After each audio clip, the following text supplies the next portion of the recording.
Hello students, कैसे हो आप लोग? होप आपकी पढ़ाई अच्छी चल रही होगी। मैं रजनीश कुमार गुप्ता आज अपनी बुक ऑर्गेनिक केमिस्ट्री डीपीपी, इसका डीपीपी नंबर थर्ड, इसको मैं डिस्कस करने वाला हूँ। इसके अंदर मैंने ले रखा है बेसिक अंडरस्टैंडिंग ऑर्गेनिक केमिस्ट्री के क्वेश्चंस। इस बुक के अंदर टोटल 80 डीपीपी है। बहुत ही प्लानिंग के थ्रू ये डीपीपीज को मैंने बना रखा है। पर डीपीपीज के अंदर कहीं ना कहीं 10 क्वेश्चंस हैं, मतलब 80 डीपीपी इंटू 10, दैट मीन्स आपको 800 क्वेश्चन यहाँ पर प्रॉपर तरीके से मिलते हैं। अगर मैं सेक्शन को बताऊं तो सबसे पहले 5 डीबीपीज बेसिक अंडरस्टैंडिंग के ऊपर बेस्ड है, फिर 5 डीबीपीज नॉमेनक्लेचर के ऊपर बेस्ड है, फिर 5 डीबीपीज स्ट्रक्चरल आइसोमेरिज्म के ऊपर बेस्ड है, 5 डीबीपीज स्टीरियो ऑप्टिकल और कॉन्फॉर्मेशनल के ऊपर बेस्ड है। उसके बाद बात करते हैं 5 डीबीपीज इलेक्ट्रॉनिक इफेक्ट के ऊपर बेस्ड है, 5 डीबीपीज इसके एप्लीकेशन एसिड बेस इनके ऊपर बेस्ड है। इसके बाद अब बात करते हैं रिएक्शंस में, तो 5 डीबीपीज अल्कीन अल्काइन के रिएक्शन के ऊपर बेस्ड है, फिर 5 डीबीपीज ऑक्सीडेशन रिडक्शन अल्कीन के ऊपर बेस्ड है, फिर 5 डीबीपीज एरोमेटिक हाइड्रोकार्बन के ऊपर बेस्ड है, और 5 DBPs aryl halide phenol aniline diazonium salt के ऊपर बेस्ड है, फिर 5 डीबीपीज SN1 SN2 SNI के ऊपर बेस्ड है, 5 डीबीपीज E1 E2 E1 C reaction के ऊपर बेस्ड है, फिर 5 डीबीपीज एल्डिहाइड कीटोन के ऊपर बेस्ड है, 5 डीबीपीज कार्बोक्सिलिक एसिड उनके डेरिवेटिव के ऊपर बेस्ड है, फिर 5 डीबीपीज बायोमोलिक्यूल्स कार्बोहाइड्रेट के ऊपर बेस्ड है, और 5 DBPs amino acid polymer chemistry every life practical organic chemistry के ऊपर बेस्ड है। तो इस तरीके से 80 डिग्रीज के कॉरस्पॉन्डिंग पूरी ऑर्गेनिक केमिस्ट्री को 800 क्वेश्चन के कॉरस्पॉन्डिंग एक अच्छा थीम देने की कोशिश किया गया है, कि जिससे कि जो बच्चा भी नीट की तैयारी कर रहा है वो प्रॉपर तरीके से सीक्वेंस में ऑर्गेनिक केमिस्ट्री को रिवाइज कर पाए। चलिए, अब हम डीपीपी नंबर थर्ड के क्वेश्चन को डिस्कस करने की कोशिश करते हैं और आपके कॉन्सेप्ट को बनाने की कोशिश करते हैं। जो पहला क्वेश्चन है, वो पहला क्वेश्चन आपसे कह रहा है विच functional group have presence of pi bond, मतलब आपको मालूम होना चाहिए कौन कौन से फंक्शनल ग्रुप्स हैं जिनके अंदर पाई बॉन्ड होते हैं। और सबसे पहले तो ये भी मालूम होना चाहिए कि फंक्शनल ग्रुप होते क्या हैं, क्योंकि यही तो चैप्टर्स हैं जिन्हें हमें पढ़ना है। तो functional groups are the site of chemical reaction. Functional group कुछ जगह होती हैं जहाँ पे केमिकल रिएक्शन कराते हैं। फंक्शनल ग्रुप फैमिली होती है जिसके इर्द गिर्द आपको कंपाउंड को रखने होते हैं। यूं कहें कि फंक्शनल ग्रुप वो चैप्टर्स होते हैं जिन्हें हमें पढ़ना है। और अगर चैप्टर्स को पढ़ना है तो प्रॉपर तरीके से क्लियर होना चाहिए कि किस चैप्टर में क्या क्या इन्वॉल्व है। तो जब ऑर्गेनिक कंपाउंड्स हैं तो कोवैलेंटली बॉन्डेड होंगे, और जो कोवैलेंटली बॉन्डेड होंगे तो दो तरह का बॉन्ड होता है, एक होता है सिग्मा और एक होता है पाई। मतलब अगर कोई भी दो एटम सिंगल बॉन्डेड है तो ये बॉन्ड सिग्मा होता है। अगर दो एटम के बीच में डबल बॉन्डिंग है तो उसमें एक सिग्मा और एक पाई होता है। अगर कहानी के अंदर ट्रिपल बॉन्ड है तो इसका मतलब बीच वाला सिग्मा और ऊपर नीचे वाले दो पाई होते हैं। तो यही तो आपको देखना है कि अगर पाई बॉन्ड पूछ रहा है तो क्लियरेंस होनी चाहिए कि इसे अल्कोहल कहना है। तो किसे अल्कोहल कहना है कि सिंगल बॉन्ड कार्बन से कनेक्टेड OH इसे अल्कोहल कहते हैं, जो कि सिंगल बॉन्डेड है, पाई बॉन्ड नहीं है। एल्डिहाइड, एल्डिहाइड है क्या? COH, इसको बोलते हैं एल्डिहाइड। एक चीज यहाँ पे ये भी क्लियर कर दीजिए कि नॉर्मली बच्चों के दिमाग में आता है कि CHO देख के मतलब एल्डिहाइड है, लेकिन कॉन्सेप्ट बनाइए केवल CHO होना एल्डिहाइड नहीं है। सर ये क्या बोल रहे हो, CHO ही तो एल्डिहाइड होता है? नहीं, यही तो कहानी का ट्विस्ट मेरे दोस्तों। CHO के आगे अगर H या C कनेक्टेड है तभी एल्डिहाइड है। नॉर्मली बच्चा बोल देता है कि CHO मतलब एल्डिहाइड, लेकिन याद रखिएगा कि CHO के आगे अगर H या C कनेक्टेड है तभी एल्डिहाइड है। लेकिन अगर कभी CHO के आगे X कनेक्टेड है तो एसिड हैलाइड है। CHO के आगे O कनेक्टेड है तो इसी में H लगा दें तो आपका फॉर्मिक एसिड है। इसी में अगर OR लगा दें तो एस्टर है। इसी में अगर यहाँ NH2 कर दें तो एक कार्बन का फॉर्मामाइड है। तो याद रखिएगा, अगर कभी CHO के आगे X लगा हो, O लगा हो, N लगा हो, S लगा हो तो ये आपका एल्डिहाइड नहीं है। नॉर्मली बच्चे जहाँ CHO देखते हैं एल्डिहाइड सोच लेते हैं, लेकिन केयरफुल रहिएगा, इसके आगे H या C होना जरूरी है। चलिए, अब चूंकि एल्डिहाइड नॉर्मल पिक्चर हम CHO कह देते हैं तो इसका मतलब इसके अंदर डबल बॉन्ड है, एक सिग्मा एक पाई, दैट मीन्स इसमें पाई है। अमीन, अमीन्स होते क्या हैं? अमीन्स होते हैं कि अगर कार्बन और यहाँ नाइट्रोजन, ठीक है, अगर इधर हाइड्रोजन हाइड्रोजन है प्राइमरी अमीन, इधर कार्बन इधर हाइड्रोजन है सेकेंडरी अमीन, और इधर भी कार्बन है टर्सरी अमीन। याद रखिएगा कि अमीन तीन तरह के होते हैं। अगर नाइट्रोजन के एक तरफ कार्बन कनेक्टेड है तो हाइड्रोजन है प्राइमरी अमीन, नाइट्रोजन के दोनों तरफ कार्बन कनेक्टेड है एक हाइड्रोजन है सेकेंडरी अमीन, और नाइट्रोजन के तीनों तरफ कार्बन है दैट मीन्स टर्सरी अमीन। तो जो अमीन बोल रहा है प्राइमरी सेकेंडरी टर्सरी नहीं यूज कर रहा है, तब कोई भी सोच सकते हो है तो सिंगल बॉन्ड है ये, और सिंगल बॉन्ड है पाई बॉन्ड नहीं होगा, क्योंकि वो केवल और केवल सिग्मा है। अल्काइल हैलाइड, तो अल्काइल हैलाइड, अल्काइल हैलाइड क्या होता है कि सिंगल बॉन्ड कार्बन से कनेक्टेड हेलोजन अगर होता है तो इसको बोलते हैं अल्काइल हैलाइड, और सिंगल बॉन्ड मतलब सिग्मा बॉन्ड, इसके अंदर भी पाई बॉन्ड नहीं है। तो हमारा आंसर निकल के आता है कौन सा है, बी। दूसरा क्वेश्चन आपसे पूछ रहा है विच functional group do not have pi bond, do not have pi bond मतलब पाई बॉन्ड नहीं होना चाहिए।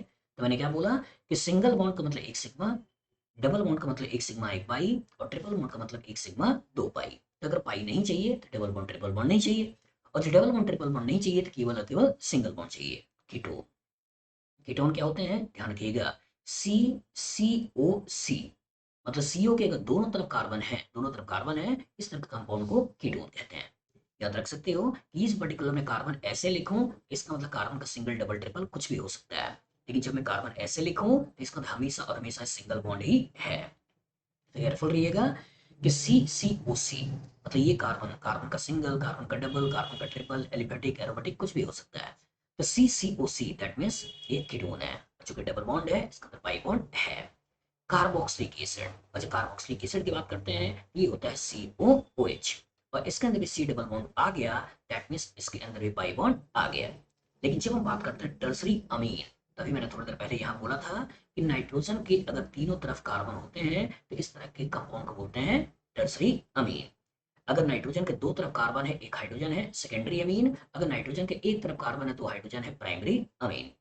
तो अगर ये सिंगल बॉन्डेड है, डबल बॉन्ड ट्रिपल बॉन्ड नहीं है, इसका अंदर पाई बॉन्ड नहीं है, ये हमारा आंसर है। और डी कह रहा है सेकेंडरी अमाइड, तो अमाइड क्या होते हैं कि CON, और इधर C और ये H, सेकेंडरी की बात करें तब। प्राइमरी की बात करें तो CO इधर NH2 की बात करेंगे, और टर्सरी की बात करें तो इधर COC और इधर भी C की बात करेंगे। मतलब नाइट्रोजन के एक तरफ कार्बन है प्राइमरी अमीन, या इधर सीओ वाला है तो प्राइमरी अमाइड। नाइट्रोजन के दोनों तरफ कार्बन है, इधर एक तरफ सीओ है सेकेंडरी अमाइड। नाइट्रोजन के तीनों तरफ कार्बन है, एक तरफ सीओ है NCC है तो टर्सरी अमाइड। तो यहाँ एक साइड सीओ होगा तो अमाइड यूज करिएगा, और जो कार्बन का सिंगल डबल ट्रिपल होगा तो उसके इसमें अमीन यूज करिएगा। ठीक है, जो क्वेश्चन कह रहा है कि do not have pi bond, that means हमारा आंसर हो गया सी। तीसरे में कह रहा है कि which compound have carbon double bond nitrogen linkage, important, carbon double bond nitrogen linkage. चलिए सोचते हैं, एक आया इमीन, तो इमीन क्या होता है कि कार्बन डबल बॉन्ड नाइट्रोजन से अगर कनेक्टेड H है, इस तरह का सिस्टम है, इसको बोलते हैं इमीन, और इसी के अंदर कार्बन डबल बॉन्ड नाइट्रोजन है, ये हमारा आंसर भी हो जाएगा। आगे भी देख लेते हैं अमीन। तो अमीन्स क्या होते हैं कि अगर नाइट्रोजन के इधर एक तरफ कार्बन है दो तरफ हाइड्रोजन है तो प्राइमरी अमीन, अगर दोनों तरफ कार्बन है एक हाइड्रोजन है सेकेंडरी अमीन, और इधर भी आपका कार्बन है टर्सरी अमीन। तो अमीन मतलब नाइट्रोजन के सिंगल बॉन्ड कार्बन की बात कर रहे हैं, अमीन का मतलब नाइट्रोजन सिंगल बॉन्ड कार्बन की बात कर रहे हैं। लेकिन अगर इमीन का मतलब कार्बन डबल बॉन्ड नाइट्रोजन की बात कर रहे हैं। लेकिन यही चीज अगर कार्बन ट्रिपल बॉन्ड नाइट्रोजन हो जाए तो इसी को हम नाइट्राइल या साइनाइड कहेंगे। तो कार्बन नाइट्रोजन का सिंगल बॉन्ड भी हो सकता है, कार्बन नाइट्रोजन का डबल बॉन्ड भी हो सकता है, और कार्बन नाइट्रोजन का ट्रिपल बॉन्ड भी हो सकता है, इसके लिए तैयार रहना चाहिए। अमाइड, जैसे मैंने यहाँ पे दिखाया कि अगर CON और इस तरह की चीजें आ रही हैं तो ये अमाइड है। प्राइमरी अमाइड मतलब यहाँ H हो जाए, सेकेंडरी अमाइड मतलब C और H हो जाए, और टर्सरी अमाइड मतलब इधर भी CO C और इधर भी C हो जाए, तो टर्सरी अमाइड। इसमें C double bond O linkage है। अब बात करें इमाइड, तो इमाइड क्या है, इमाइड याद रखना है कि CO इधर NH और इधर भी CO, इस तरह के कंपाउंड को बोलते हैं इमाइड। तो एकदम क्लियर होना चाहिए बच्चों कि किसे आपको अमीन कहना है, किसे आपको इमीन कहना है, किसे आपको अमाइड कहना है, किसे आपको इमाइड कहना है, किसे आपको इमाइड कहना है, ये प्रॉपर तरीके से क्लियर होना चाहिए। मतलब यही तो कनेक्शन है, यही तो कनेक्शन है जो आपको प्रॉपर तरीके से समझने हैं। अगर एक बार ये समझ में आ गया तो ऑर्गेनिक केमिस्ट्री क्यों दिक्कत आएगी, क्योंकि यही तो चैप्टर्स हैं इनके रिएक्शंस आपको पढ़ने हैं। तो अगर इन्हीं के रिएक्शंस आपको पढ़ने हैं, इन्हीं का नॉमेनक्लेचर आपको पढ़ना है, इन्हीं का रिलेशनशिप आपको पढ़ना है, तो पहले तो कनेक्शन क्लियर होना चाहिए कि ये है क्या। जैसे अगर मैं आपसे बोलूं कि पापा ने आपसे बोला कि जाओ मार्केट से जलेबी लेकर आओ, लेकिन अगर आपको मालूम ही नहीं है कि जलेबी है क्या, तो क्या करोगे। हो सकता है आप दवा की दुकान पे चले जाओ और बोलो भाई साहब जलेबी है, हो सकता है कपड़े की दुकान पे चले जाओ और हो सकता है उनसे बोलो भाई साहब जलेबी है। लेकिन अगर आपको मालूम है कि जलेबी खाने की चीज है तो आप मिठाई की दुकान पे ही जाओगे, इधर उधर नहीं जाओगे। तो दैट मीन्स अगर आपको मालूम है कि अल्कोहल किसको कहते हैं, एल्डिहाइड किसको कहते हैं, अमीन किसको कहते हैं, कीटोन किसको कहते हैं, मतलब चैप्टर क्लियर है। और चैप्टर क्लियर है तो उसी पर्टिकुलर के ऊपर कहीं ना कहीं आगे रिएक्शन पूछा जा रहा होगा, तो अपने दिमाग में बैठाइए कि इस चैप्टर के अंदर मैंने क्या क्या पढ़ा है, क्वेश्चन लगा दोगे। लेकिन अगर यही क्लियर नहीं है कि किस चैप्टर की बात हो रही है तो और भी आपको परेशान करेगा। इसलिए एकदम क्लियर कट पिक्चर होना चाहिए। फंक्शनल ग्रुप बहुत इंपॉर्टेंट होता है, वो आपको प्रॉपर तरीके से आना चाहिए। चलिए, अब अगर बात करता हूँ फोर्थ क्वेश्चन को, तो फोर्थ क्वेश्चन में आपसे पूछ रहा है कि find the functional group which is absent absent in penicillin. ये आपका पेनिसिलिन का स्ट्रक्चर है, और इसी पेनिसिलिन के स्ट्रक्चर में पूछ रहा है कि बताइए कौन सा फंक्शनल ग्रुप एब्सेंट है। क्या पूछ रहा है? कौन सा फंक्शनल ग्रुप एब्सेंट है। चलिए सोचिए, CONHC, CONHC ये जो पर्टिकुलर फंक्शनल ग्रुप है, कौन सा है? 2 डिग्री अमाइड। ये कौन सा है? 2 डिग्री अमाइड। CSC ये जो पर्टिकुलर फंक्शनल ग्रुप है, ये कौन सा है? थायो ईथर। थायो ईथर, ये फंक्शनल थायो ईथर। यहाँ ध्यान से देखो, CON, इधर भी C इधर भी C, ये जो कनेक्शन है, ये जो कनेक्शन है, ये कनेक्शन क्या है? 3 डिग्री अमाइड, 3 डिग्री अमाइड। और COOH ये जो कनेक्शन है, ये कनेक्शन क्या है? Carboxylic acid. तो पहला कह रहा है कि अमीन, तो ध्यान से देखिए इसमें अमीन नहीं है, ये 2 डिग्री अमाइड है, ये 3 डिग्री अमाइड है, तो दैट मीन्स एब्सेंट है, यही आपका अमीन है। अमाइड है, 2 डिग्री 3 डिग्री दोनों कोई भी ले सकते हो। थायो ईथर या CSC ये थायो ईथर है, और carboxylic acid COOH carboxylic acid है। तो यहाँ के कॉरस्पॉन्डिंग आपको पेनिसिलिन का स्ट्रक्चर भी याद रख लेना चाहिए, क्योंकि आगे जब केमिस्ट्री अपने लाइफ पढ़ने वाले हो तो इस पर्टिकुलर के अंदर ये कहीं ना कहीं स्ट्रक्चर आता है। और जो बच्चे भी IT वाले हैं उनको मालूम होगा कि 2020 में आपसे पूछा था कि पेनिसिलिन के अंदर कितने कायरल कार्बन है। तो दैट मीन्स पेनिसिलिन का स्ट्रक्चर प्रॉपर तरीके से आना चाहिए, क्योंकि यही तो चीजें पूछती रहती हैं। तो नीट भी हो सकता है कभी पूछ ले आने वाले समय में, पेनिसिलिन के अंदर कायरल कार्बन बताओ, पेनिसिलिन का मॉलिक्यूलर फार्मूला बताओ, पेनिसिलिन के अंदर फंक्शनल ग्रुप बताओ। ठीक है, ये सब चीजें प्रॉपर तरीके से पूछी जा सकती हैं, तो स्ट्रक्चर याद होना चाहिए। पेनिसिलिन में कितने कार्बन का हाइब्रिडेशन sp3 है, ये पूछ सकता है।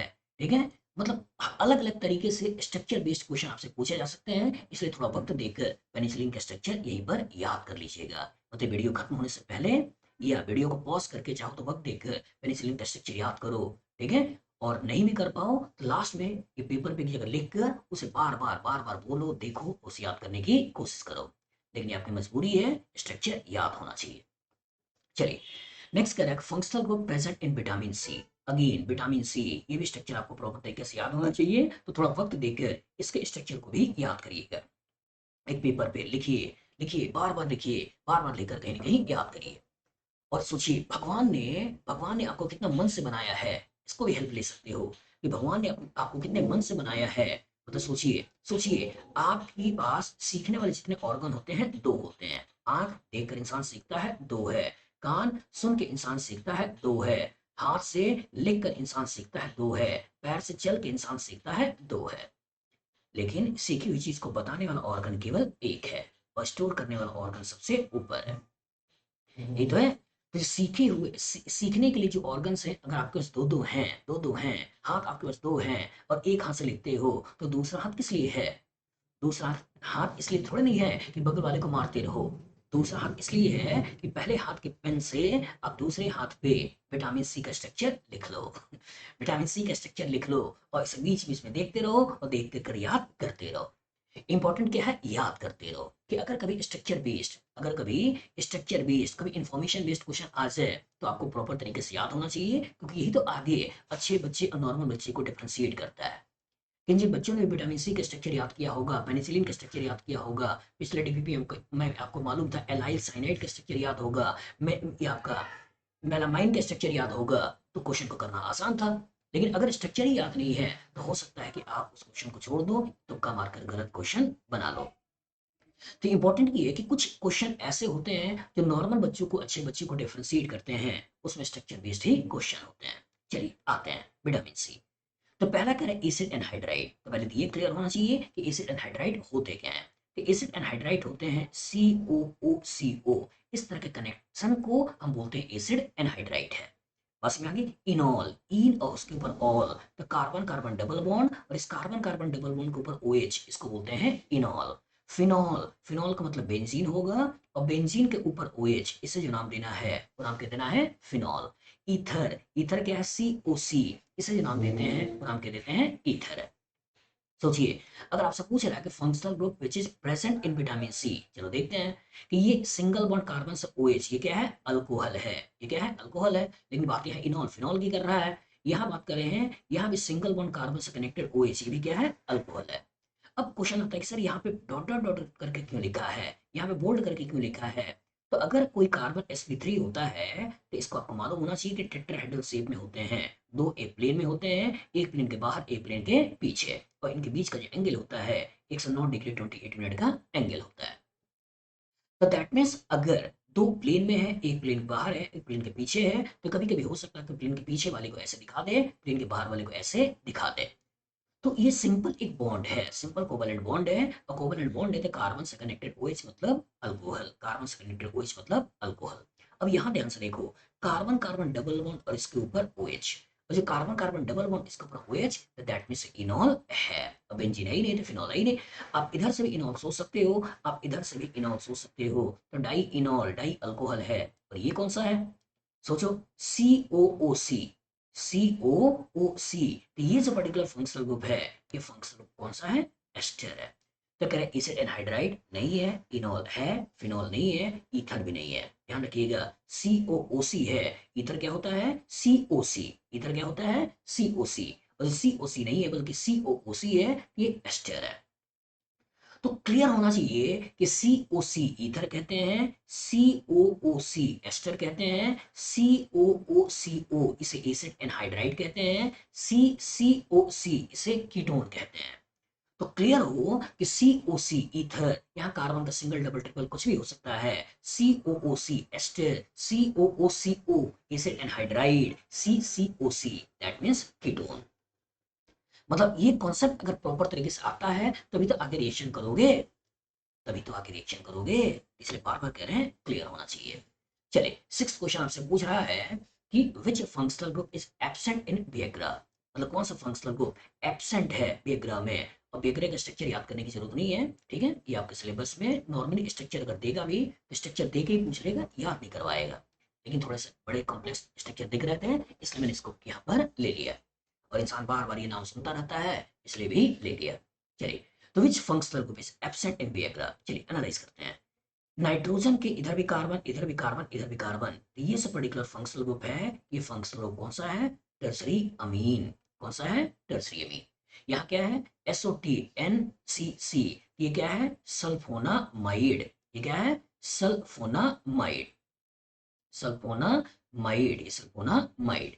इसको देखें, ET मतलब CH3CH2, कार्बन ऑक्सीजन कार्बन, ये जो कनेक्शन है, ये कनेक्शन किसका है, ईथर का है। कनेक्शन किसका है, ईथर का है। इधर आ जाओ, तो इधर आ जाओ तो CONH, ये जो कनेक्शन है, ये जो कनेक्शन है, ये क्या है, 2 डिग्री अमाइड का है। ये कौन सा है, 2 डिग्री अमाइड का है। तो पहला कह रहा है कि अमाइड, तो अमाइड यहाँ पे दिखाई दे रहा है। फिर कह रहा है कि ईथर, तो ईथर भी यहाँ दिखाई दे रहा है। फिर कह रहा है कि अमीन, तो अमीन भी यहाँ दिखाई दे रहा है। लेकिन चौथा कह रहा है एस्टर, तो एस्टर कहाँ है, एस्टर के लिए आपको क्या चाहिए था, COOC। एस्टर के लिए क्या चाहिए, COOC। तो यहाँ पे ध्यान से देखो, तो यहाँ CO तो है लेकिन आगे N है, यहाँ ऑक्सीजन तो है लेकिन इधर कार्बन कार्बन है, तो ईथर है, अमाइड है, एस्टर नहीं है। और जो नहीं है वो आपका कौन सा सोच लेना है, एस्टर, D, याद रहेगा। चलिए सेवंथ क्वेश्चन पे आते हैं। सेवंथ क्वेश्चन पूछ रहा है कि which compound is not not homologue of, not homologue of this compound. अब क्वेश्चन है कि सर होमोलॉग्स क्या होते हैं, होमोलॉग्स क्या होते हैं। तो होमोलॉग्स क्या होते हैं कि ऐसे दो या दो से ज्यादा ऑर्गेनिक कंपाउंड जिनका फंक्शनल ग्रुप तो सेम हो लेकिन नंबर ऑफ कार्बन में अंतर हो। जैसे आप हो गए, पापा हो गए, दादाजी हो गए, सभी की फैमिली क्या है, एक है। अंतर कहाँ है, एज में। तो अगर फैमिली सेम है और एज में अंतर है, इस तरह कंपाउंड को बोलते हैं होमोलॉग।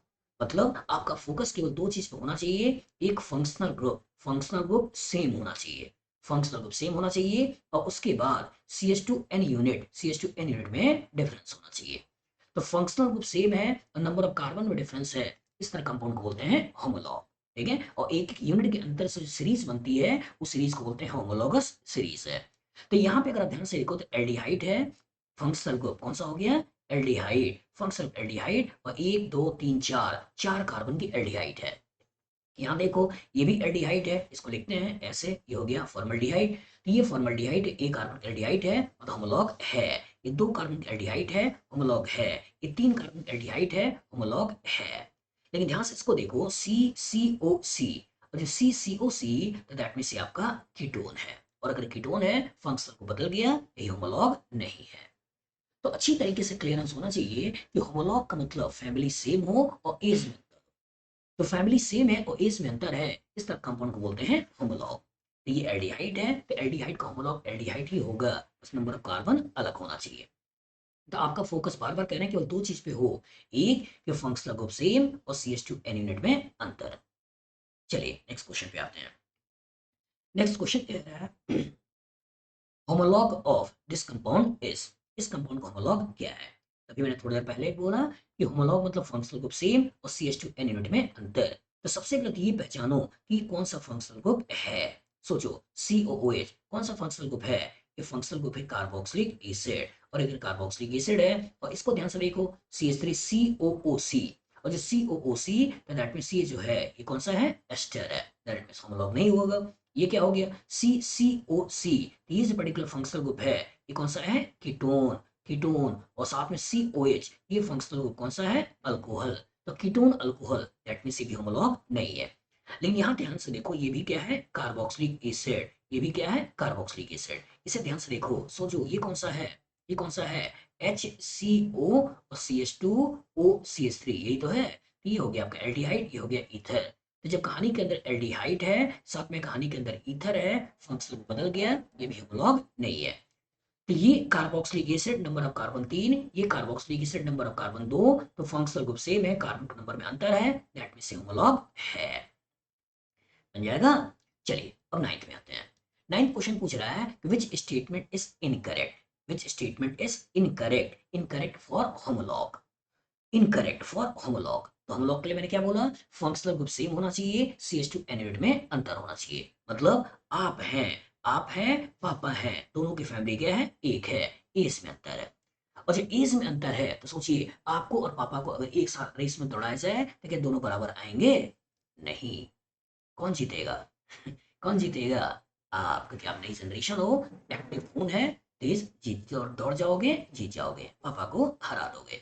चलिए, तो कहने का मतलब ये है कि दोनों की प्रॉपर्टी अलग अलग है, दोनों का गुस्सा होने का करेक्टर अलग है, शांत होने का करेक्टर अलग है। जो ये करेक्टर्स होते हैं, इन्हीं करेक्टर्स को बोलते हैं फिजिकल प्रॉपर्टी है। मतलब होमोलॉग का फिजिकल प्रॉपर्टी अलग होता है, लेकिन चूंकि फंक्शनल ग्रुप रिस्पॉन्सिबल होते हैं केमिकल रिएक्शन के लिए, तो केमिकल प्रॉपर्टीज सेम होता है। जैसे अगर कार्बोक्सिलिक एसिड है तो कार्बोक्सिलिक एसिड का प्रिपरेशन करने का मेथड जनरल होगा, सेम होगा। केमिकल रिएक्शन होगा तो केमिकल रिएक्शन भी क्या होगा? सेम होगा। नंबर ऑफ कार्बन कुछ भी लगाते रहे, कोई फर्क नहीं पड़ता है। तो इसका मतलब फंक्शनल ग्रुप के बेसिस पे केमिकल रिएक्शन में डिफरेंस तो आएगा, लेकिन कार्बन के नंबर के बेसिस पे फिजिकल प्रॉपर्टी में डिफरेंस आएगा। सॉरी, फंक्शनल ग्रुप सेम होने की वजह से केमिकल रिएक्शन तो सेम आएगा, लेकिन कार्बन का नंबर में बदलाव होने की वजह से फिजिकल प्रॉपर्टी डिफरेंट आएगा।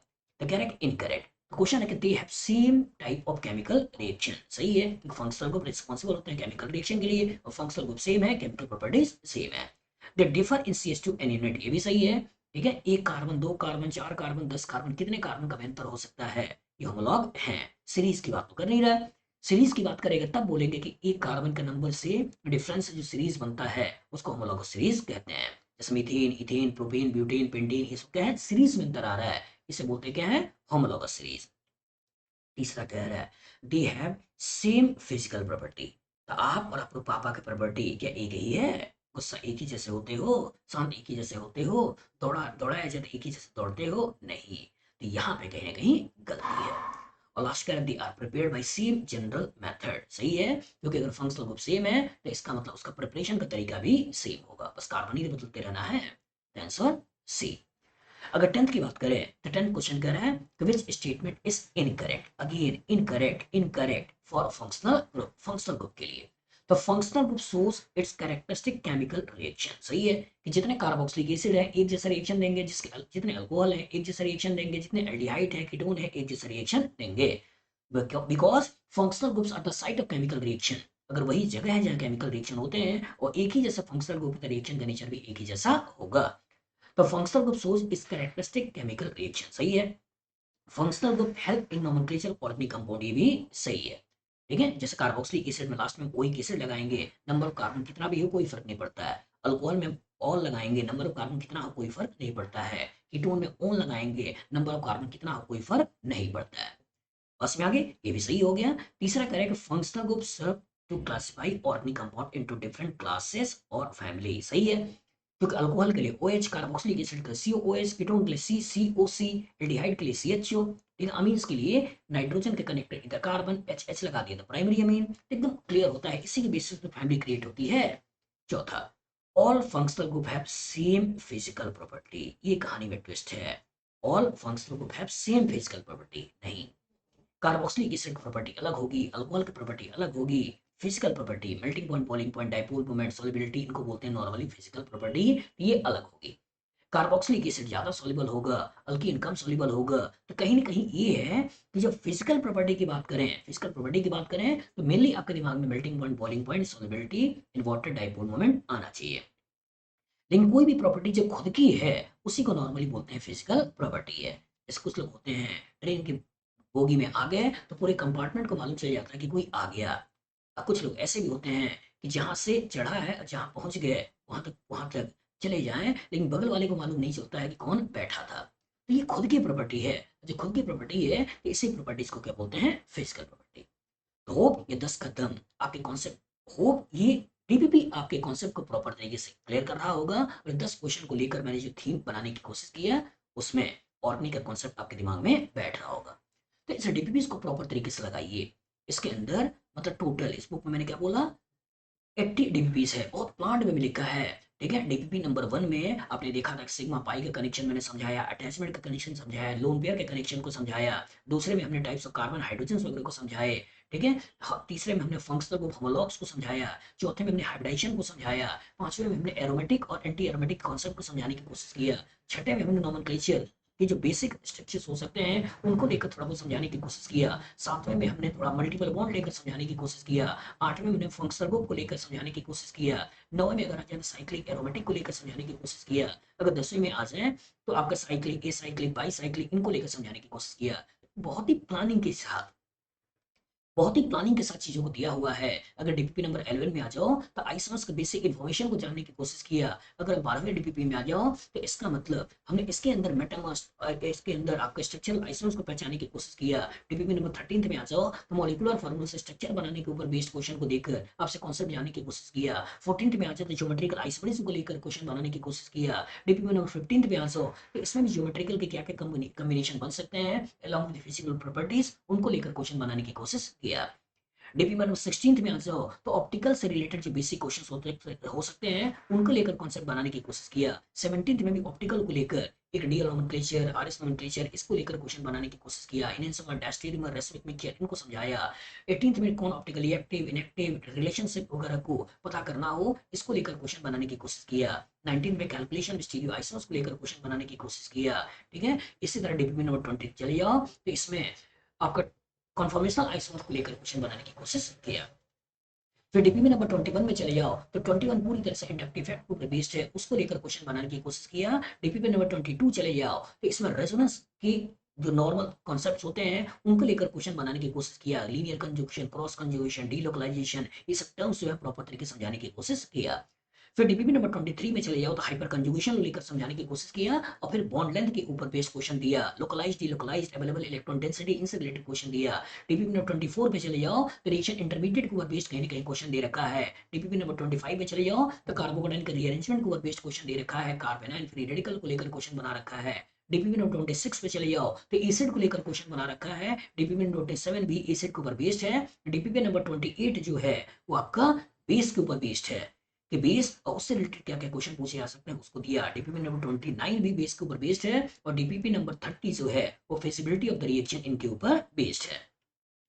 डीपीपी नंबर 31 से रिएक्शन चालू हो जाता है। इसमें electrophilic addition reaction alkene alkyne के जो रिएक्शन हो सकते हैं HX वाटर अल्कोहल, इनको लेकर क्वेश्चन बनाया। उसके बाद डीपीपी नंबर 32 भी इसी के ऊपर बेस्ड है। डीपीपी नंबर 33 जो है हेलोजिनेशन, अलग अलग हेलोजिनेशन NOx HOx को लेकर क्वेश्चन बनाने की कोशिश किया। Same medium, different medium, intermolecular इनको लेकर क्वेश्चन बनाया है। डीपीपी नंबर 34 में वाटर के और एडिशन के तरीके होते हैं, जैसे हाइड्रोबोरेशन, ऑक्सीडेशन, ऑक्सीमर्कुरेशन, डीमर्कुरेशन, इनके ऊपर बेस्ड एनबीएस का रिएक्शन, फिर आपका थर्मोडायनेमिकली कंट्रोल, काइनेटिकली कंट्रोल, इस तरह के रिएक्शन के ऊपर बेस्ड क्वेश्चन बनाने की कोशिश किया। डीपीपी नंबर 35 में भी यही है, थर्मोडायनेमिक्स, काइनेटिक्स, कौन कौन से इंटरमीडिएट कहाँ कहाँ बन सकते हैं, इनके ऊपर बेस्ड कहने के क्वेश्चन डालने की कोशिश किया। डीपीपी नंबर 36 से ऑक्सीडेशन चालू हो जाता है। तो डीपीपी नंबर 36 में ऑक्सीडेशन अल्कीन अल्काइन में क्या क्या हो सकता है उसको लेकर क्वेश्चन बनाया। इसी में डीपीपी नंबर 37 ओजोनोलिसिस को लेकर क्वेश्चन बनाने की कोशिश किया, जो कि वो भी ऑक्सीडेशन ऑफ अल्कीन अल्काइन ही होता है। फिर 38 में डीपीपी में हमने ऑक्सीडेशन अल्कोहल को लेकर क्वेश्चन बनाया कि अल्कोहल का ऑक्सीडेशन में क्या क्या चीजें यूज होती हैं, वो बच्चे को आना चाहिए। डीपीपी नंबर 39 में हमने रिडक्शन को लेकर बेस्ड क्वेश्चन बनाया कि क्या क्या बच्चे को आना चाहिए। डीपीपी नंबर 40 में अल्केन के प्रिपरेशन, उसके केमिकल रिएक्शन के ऊपर बेस्ड क्वेश्चन बनाया, जिससे कि बच्चा एक सीक्वेंस में ऑर्गेनिक केमिस्ट्री को सीखे। डीपीपी नंबर 41 में एरोमेटिक को लेकर क्वेश्चन बनाने की कोशिश किया कि एरोमेटिक के जो 5 रिएक्शन है, halogenation, nitration, sulphonation, alkylation, acylation, उस पर पकड़ बनी रहे। डीपीपी नंबर 42 में ओरिएंटेशन को लेकर क्वेश्चन बनाने की कोशिश किया कि कौन ऑर्थो पैरा डायरेक्टिंग, कौन मेटा डायरेक्टिंग, कौन एक्टिवेटिंग, कौन डीएक्टिवेटिंग, इसे बच्चा समझे। डीपीपी नंबर 43 में भी अगेन जो ओरिएंटेशन नेचर होते हैं और डायरेक्टिंग नेचर होते हैं, उनको लेकर क्वेश्चन थोड़ा और एक्सटेंड करके बनाया। डीपीपी नंबर 44 में भी इसी को थोड़ा और एक्सटेंड किया और थोड़ा अच्छे एग्जाम्पल के थ्रू क्वेश्चन करने की कोशिश करवाया। डीपीपी नंबर 45 भी ओरिएंटेशन के ऊपर ही बेस्ड है, क्योंकि इससे बार बार क्वेश्चन आते रहते हैं, तो हर तरह का परमुटेशन कॉम्बिनेशन बच्चा समझ पाए, इसको लेकर क्वेश्चन मैंने बनाया। डीपीपी नंबर 46 अब आपका एराइल हैलाइड के ऊपर बेस्ड है। इस एराइल हैलाइड में क्या क्या कहानियां हो सकती हैं, उसको लेकर कहने के क्वेश्चन बनाया। डीपीपी नंबर 47 जो है वो आपका फिनॉल, फिनॉल के अंदर क्या क्या परमुटेशन कॉम्बिनेशन क्वेश्चन बन सकते हैं, उसको लेकर क्वेश्चन बनाया। डीपीपी नंबर 48 एनिलीन, एनिलीन और नाइट्रोजन कंटेनिंग कंपाउंड, इससे क्या क्या क्वेश्चन आ सकते हैं, उसको लेकर क्वेश्चन बनाया। 49 डाइजोनियम सॉल्ट, और उसको लेकर क्वेश्चन बनाने की कोशिश थी। उसके बाद DPP number 50 again aniline nitrogen containing compound के कुछ और एडिशनल रिएक्शन, उनको लेकर क्वेश्चन बनाया है। उसके बाद डीपीपी नंबर 51 में अल्काइल हैलाइड का SN1 रिएक्शन पर बेस्ड क्वेश्चन है। अगर डीपीपी नंबर 42 को देखो तो इसके अंदर SN1 के थोड़े और अच्छे क्वेश्चन दिख सकते हैं, अल्काइल हैलाइड अल्कोहल के भी। उसके बाद अगर आ जाओ डीपीपी नंबर 53, तो इसमें न्यूक्लियोफाइल क्या होते हैं, कैसे कैरेक्टर्स होते हैं, SN1 SN2 को भी लेकर क्वेश्चन बनाने की कोशिश किया। डीपीपी नंबर 54 भी SN2 को बेस्ड है और इससे लेकर क्वेश्चन बनाया। उसमें रिएक्शन वगैरह जो आते हैं वो इसके अंदर कहीं ना कहीं ले लिया। 55 भी अगेन SNI और SN2 को बेस्ड है, उसको लेकर क्वेश्चन बनाने की कोशिश किया। फिर 56 में अब आपका एलिमिनेशन चालू हो जाता है। एलिमिनेशन से रिलेटेड कहने के क्वेश्चन बनाया। E one reaction alkyl halide, E one reaction alcohol, इनको लेकर क्वेश्चन बनाया। इवन 57 भी इसी को बेस्ड है और इसको इसके साथ साथ पिनाकोल पिनाकोलोन रिएक्शन भी इसके अंदर इन्वॉल्व करते हुए क्वेश्चन बनाने की कोशिश है।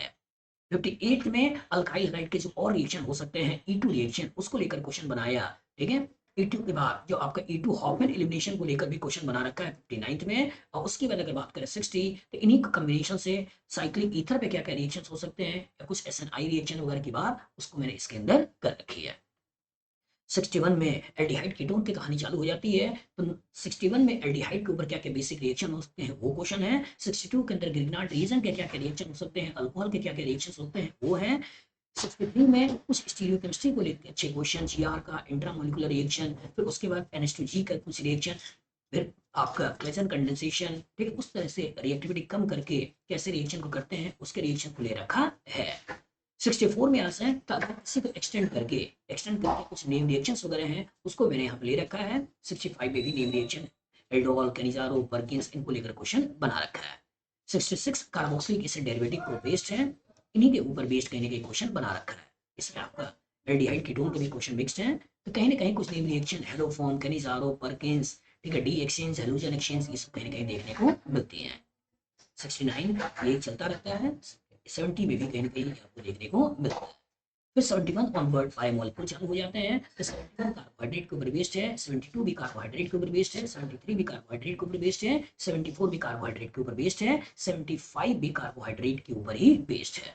फिर 76 ऑनवर्ड अमीनो एसिड चालू हो जाता है। 76 अमीनो एसिड के ऊपर बेस्ड है, 77 भी अमीनो एसिड के ऊपर बेस्ड है, 78 पॉलीमर के ऊपर बेस्ड है, 79 जो है वो आपका प्रैक्टिकल ऑर्गेनिक केमिस्ट्री के ऊपर बेस्ड है, और आपका 80 डीपीपी है प्रैक्टिकल ऑर्गेनिक केमिस्ट्री और फिजिकल प्रॉपर्टीज के ऊपर बेस्ड है। इस तरह से कहीं ना कहीं पूरी ऑर्गेनिक केमिस्ट्री कवर करता हूँ, और उसके बाद जो हर एक रिएक्शन का जो की पॉइंट्स हो सकता है उसको डालने की कोशिश किया है कि हर एक रिएक्शन का कोई की नोट्स होता है जिसके इर्द गिर्द रिएक्शन घूमता है, और जब उसके इर्द गिर्द रिएक्शन घूमता है तो उसी को लेकर कहीं ना कहीं कॉन्सेप्ट बनाने की कोशिश है कि बच्चा प्रॉपर तरीके से ऑर्गेनिक केमिस्ट्री सीखे और एक सीक्वेंस में सीखे। जो सीक्वेंस में क्वेश्चंस को लगाते हैं तब जाके कहीं ना कहीं कॉन्सेप्ट प्रॉपर तरीके से बनता है, क्योंकि ऑर्गेनिक में हर टीचर बड़ा रैंडम पढ़ाता है, और जब बड़ा रैंडम पढ़ाता है तो पता ही नहीं चलता है कि कब क्या आने वाला है। लेकिन ये एक कॉन्सेप्चुअली आपको चीज़ों को सिखा देगा, और ऑर्गेनिक का जो डर है वो आपके दिलो दिमाग से निकाल देगा। तो ये डीपीपी अमेजन पे है, ये डीपीपी अमेजन पे है, ये पे स्कैन को मैंने दे रखा है। आप चाहें तो स्कैन करके उस डीपीपी तक जाएं और डीपीपी को लेकर इसे प्रॉपर तरीके से लगाएं। वीडियो सॉल्यूशन यूट्यूब के थ्रू देख सकते हैं, मेरी वेबसाइट के थ्रू भी देख सकते हैं, ठीक है, Lucknow5.com, और यूट्यूब के थ्रू भी देख सकते हैं। कहीं से भी देखिए, कहीं से भी पढ़िए, लेकिन इंपॉर्टेंट ये है कि डीपीपी लगाइए और अपने आंसर को मेरे आंसर से मिलाइए, जिससे आपका कॉन्सेप्ट दिख रहे और आपके ऑर्गेनिक केमिस्ट्री का डर। चलिए ये वीडियो कहीं पर रोकते हैं, मिलते हैं नेक्स्ट वीडियो में। Good luck, good day.